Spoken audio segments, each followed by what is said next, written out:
एक बार एक गाँव में पंडिताइन होते हैं, उनकी एक बेटी होती है। तो वो लोग में बहुत शिव गुरु के बहुत भक्त होते हैं। वो शिव चर्चा करना, भजन कीर्तन करना, जहाँ शिव चर्चा हो वहाँ जाना उन लोगों का बहुत मन लगता है।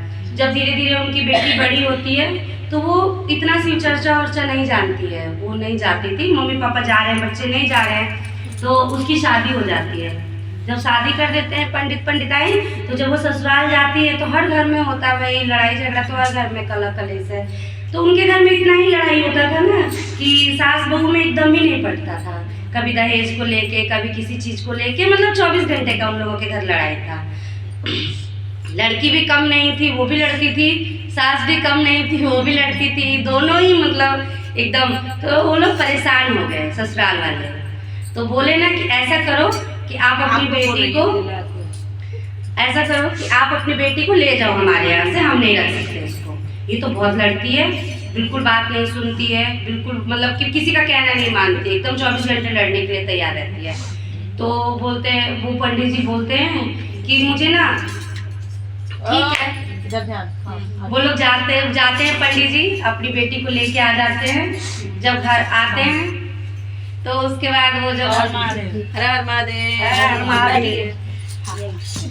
जब वो अपनी बेटी को लेके आ जाते हैं तो बेटी अपनी तरफ से बहुत सफाई देती है। मुझे ऐसे करते हैं, मुझे इतना परेशान करते हैं, 24 घंटे किसी ना किसी काम के लिए बोलते रहते हैं, मतलब बहुत तरह से वो भाई सब अपनी अपनी सफाई में तो बोलते हैं ना। ससुराल वाला भी सुनो तो ससुराल वाले उसकी बुराई करेंगे, वो बोलो तो ससुराल वालों की बुराई कर रही थी।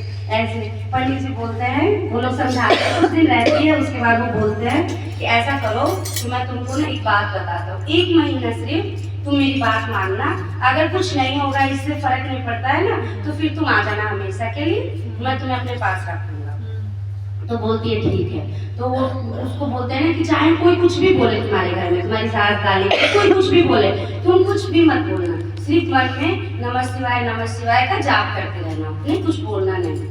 तो फिर बोलती है ठीक है, 1 महीना ये भी करके देख लेती हूँ, क्योंकि कोई भी लड़की थोड़ी ना चाहती मेरा घर टूटे, सब चाहता है कि भाई ठीक से रहे। बोलती है ठीक है, चली जाती है अपने ससुराल। जब जाती है तो उसकी सास बोलती है कुछ, तो वो कुछ नहीं बोलती है, अंदर अंदर ना गुस्सा आता है ना, तो नमः शिवाय का जाप करती है, कुछ बोलती नहीं है। 10 दिन में थोड़ा सा सास का बोलना कम हो जाता है। जब कोई सामने वाला जवाब नहीं देगा तो कितना ही कोई बोल देगा, कम बोलने लगती है। तो वो फोन करती है अपने पापा से, बोलती है पापा जो आप मंत्र बताए थे ना वो तो बहुत काम कर रहा है, धीरे धीरे ना सब थोड़ा सा मेरी सास कम बोलने लगी। बोले ठीक है, अभी तो 20 दिन और है ना, देखो बहुत अच्छा है मंत्र, तुम जाप करते रहना और ना सब तुम्हारे घर में सब कुछ ठीक हो जाएगा। ऐसे पति बोलता है तो कुछ जवाब नहीं देती, चुपचाप सुन के नमः शिवाय का जाप करती। धीरे धीरे पति बोलता भाई ये तो बहुत अच्छी हो गई, ये तो बिल्कुल जवाब नहीं देती, बोलते हैं। धीरे धीरे करके उसके घर में वैल्यू बढ़ने लगती है।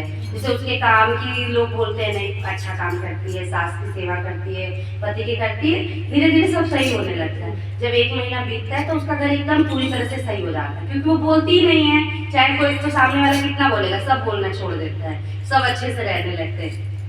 तो उसके पापा से वो बोलती है पापा आपने जो मंत्र बताया था ना बहुत ही काम किया, मेरा तो घर बस गया है इस मंत्र से, मैं तो बहुत खुश हूँ, अब तो मैं हमेशा ही इस मंत्र का जाप करूंगी। तो फिर उसके पापा बताते हैं कि ये ना शिव चर्चा है, शिव गुरु का मंत्र है, इससे ना जो भी तुम चाहो, जैसा भी तुम चाहो ना वैसा हो जाता। ये कोई वो नहीं है कि मैं वो उल्टा मतलब कि जैसे जोगी होगी हूँ, तुमको कोई मंत्र पढ़ के दे दिया वो तुम वशीकरण मंत्र, ऐसा कुछ नहीं है, ये भगवान का मंत्र है और तुम नहीं बोलोगे तो सामने वाला कितना ही बोल लेगा।